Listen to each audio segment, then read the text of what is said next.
Ibang patay naman ang pag-usapan natin ngayong undas. Mga bagay o tao na patay ka o yung to die for. Tinanong namin ng ilan kung kanino o saan sila dead na dead. At ang kanilang tugon sa pagtutok ni Von Aquino.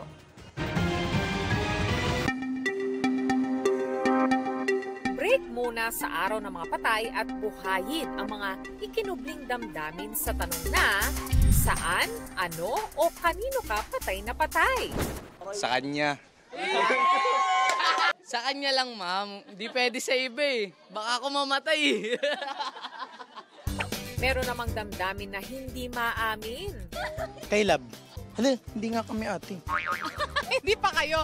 Meron ding the one that got away o totga. Kanino ka patay na patay?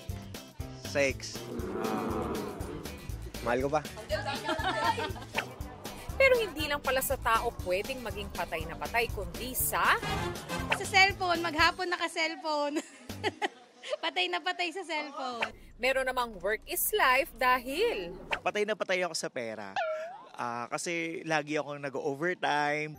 nang tanungin natin ang ating mga kapuso online, ramdam ang kilig ng iba na patay sa kanilang paboritong K-pop actors at artists. Pero teka, ang iba, tila nakakatakot.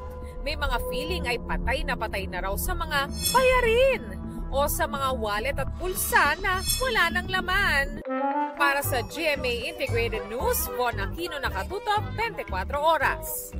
Alam ba nila